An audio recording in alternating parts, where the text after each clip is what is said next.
রাজনীতিতে এখন চালকের আসনে জামাত ইসলামী। দর্শক, ছাত্রদের ভূমিকা অত্যন্ত তাৎপর্যপূর্ণ। এর মানে এই রাজনীতির খেলা কোন দিকে যাবে, এটা জামাত এবং ছাত্ররা যদি ঐক্যবদ্ধ থাকে ঘটনা ঘটে যাবে। জাতীয় ঐক্যমত্য কমিশনের বৈঠক রাজনৈতিক দলগুলোর সাথে, এছাড়া নির্বাচন কমিশনের সাথে বৈঠক, নানান বিষয়ে কি হবে কি হবে না, মানে বিএনপির বাড়াভাতে ছাই দিচ্ছে এখন ছাত্ররা আর জামাত। বিএনপি নির্বাচন কমিশনকে পকেটে নিয়েছে, ডক্টর ইউনূস সরকারকেও হুমকি ধামকি দিয়ে চাপ দিয়ে মোটামুটি ম্যানেজ করে ফেলেছিল যে দ্রুত নির্বাচন সংস্কার ছাড়া তাদের মন মতো। কিন্তু না, জামাত বলছে যে সংস্কারে আমরা আছি, সংস্কার হতে হবে, সংস্কারের পর নির্বাচন, সংস্কারকে আমরা সহযোগিতা করব। খেয়াল করেছেন কিনা, জামাত ইসলামী যখন আগে স্থানীয় সরকার নির্বাচন চাইলো এবং সংস্কারের পর নির্বাচন চাইলো, তখনই বিএনপির মাথা খারাপ হয়ে গিয়েছে। এতটাই মাথা খারাপ হয়ে গিয়েছে যে তারা এখন বলছে যারা আগে স্থানীয় সরকার নির্বাচন চায় তারা স্বাধীনতা বিরোধী। কতটা মাথা খারাপ হলে এই কথা বলতে পারে, আশা করি বুঝতে আর অসুবিধা নেই। দর্শক, বোঝা যায় যে জামাত একটু নাড়াচাড়া দিলেই রাজনীতির খেলা জমে ওঠে। Jamaat will be the king maker. Jamaat ক্ষমতা যাবে এটা আমি বলি না, তবে হ্যাঁ, ক্ষমতা যাওয়া উচিত, কিন্তু কে ক্ষমতা যাবে এটা ঠিক করে দিবে জামাত। জামাত যদি চায় বিএনপি কিচ্ছুতেই ক্ষমতা যেতে পারবে না। তবে হ্যাঁ, জামাত আনএথিক্যাল পলিটিক্স করবে না, নিয়মতান্ত্রিকভাবে সত্য ন্যায়ের পক্ষে থাকবে এবং এই অবস্থানের পর যদি বিএনপি ক্ষমতায় যাবে। কিন্তু জামাত যদি ষড়যন্ত্র করে অথবা বাঁকা পথে হাঁটে, বিএনপির বাপেরও ক্ষমতায় নাই, ক্ষমতায় যাওয়ার কিচ্ছু পারবে না। এই জন্য একজন পরিব্রাজক বলেছেন যে Jamaat will be the king maker, right. এখন দেখেন, এই যে স্থানীয় সরকার নির্বাচন নিয়ে যে বিতর্ক, ঐক্যমত্য কমিশনের বৈঠক হয়েছে, সেখানেও জামাত তাদের যে অবস্থানের কথা জানিয়ে দিয়েছে। জামাত যদি না বলতো যে স্থানীয় সরকার নির্বাচন আগে চাই, তাহলে এটা নিয়ে বাংলাদেশে তোলপাড় হতো না, বিএনপির মাথা খারাপ হতো না। অতএব রাজনীতিতে এখন ড্রাইভিং সিটে জামাত ইসলামী। কি নিয়ে ঝামেলা হবে, কি নিয়ে হবে না, কোনটা জামাত চুপ থাকলে সমাধান হয়ে যাবে আর কোনটায় জামাত মুখ খুললে এটা নিয়ে জটিলতা হবে, এই বিষয়গুলো এখন জামাত ঠিক করছে। সংস্কারে ঐক্যমত্যে পৌঁছানোর পর নির্বাচন হোক, মানে দ্রুত নির্বাচন, প্যারাসিটামল ট্যাবলেট নির্বাচন না। সংস্কারে ঐক্যমত হোক, তারপর নির্বাচন। মানে সরকারের পক্ষ থেকে ডিসেম্বরে নির্বাচনের কথা বলা হলো, জামাত কিন্তু এটা চূড়ান্ত ধরছে না যে আগে সংস্কার হোক তারপরে নির্বাচন, ডিসেম্বর ওটা পরে। এমনকি নির্বাচন ডিসেম্বরে হবে কি হবে না, এটাও অনেকাংশে ডিপেন্ড করে জামাত ইসলামের উপর।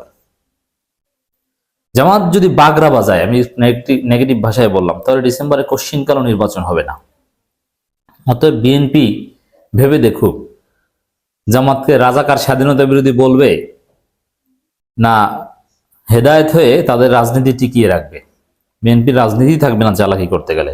জামাতের হাতে কিন্তু এই মেকানিজম এখন আছে।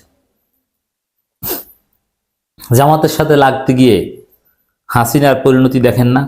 হ্যাঁ, হাসিনা শুধু জামাতের সাথে লেগেছে তা না, সবার সাথে লেগেছে, খাসসাতান জামাতের সাথে লেগেছে। জামাত নির্মূল করার প্রজেক্ট নিয়েছিল, হাসিনা এখন নির্মূল হয়ে গেছে। প্রয়োজনীয় সংস্কারের জন্য রাজনৈতিক দলগুলো ঐক্যমতে পৌঁছানোর পরেই জাতীয় নির্বাচন অনুষ্ঠিত হওয়ার বিষয়ে মত দিয়েছে বাংলাদেশ জামাত ইসলামী। ঐক্যমত কমিশনের সাথে সবচেয়ে পজিটিভ ভূমিকা পালন করছে জামাত। তারা সব পজিটিভ বিষয় সমর্থন করবে বলছে, ঐক্যমতের কথা বলছে, মানে ঐক্যমত কমিশন এটাকে যথেষ্ট হেল্প করছে জামাত।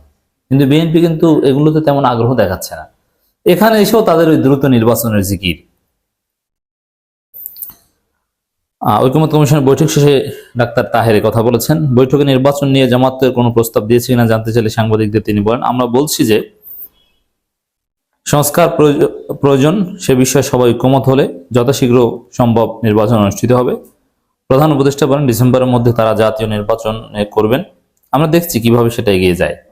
এবং ডিসেম্বরের মধ্যে যে হবে সেটা নয়, দেখছি হয় কিনা, সংস্কার হলে হবে, নাইলে হবে না, কথার তাৎপর্য নেই। তো এই কথাটা যদি জামাতের হামিদুর রহমান আজাদ কিংবা গোলাম পরোয়ার কিংবা মুজিবুর রহমান অথবা শফিকুর রহমান বলতেন তখন আরো স্ট্রং শোনাতো, কারণ ডাক্তার তাহের আবার এমনিতেই প্রো বিএনপি কথা বলেন, এই জন্য তার মুখে স্ট্রং বিএনপি বিরোধী কথা কখনো আপনারা শুনবেন না। প্রধান উপদেষ্টা বলছেন ডিসেম্বরের মধ্যে তারা জাতীয় নির্বাচন করবেন, আমরা দেখছি কিভাবে সেটা এগিয়ে যায়, এর মানে সেটা যে হবে not guaranteed.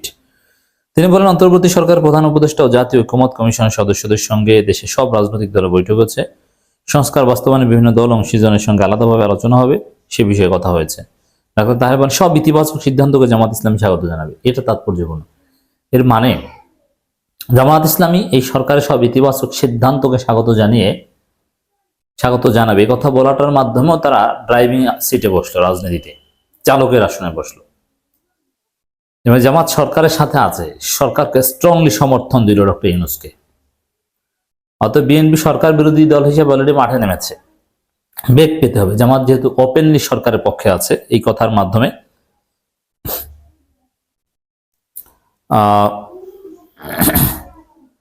On the other hand ছাত্ররা যে দাবিগুলো নিয়ে, যে অনড় অবস্থান নিয়ে সংস্কার কমিশনের বা ঐকমত্য কমিশনের বৈঠকে এসেছে, সেটা বিএনপির স্বপ্ন পরিকল্পনা মাটির সাথে মিশিয়ে দিতে পারে।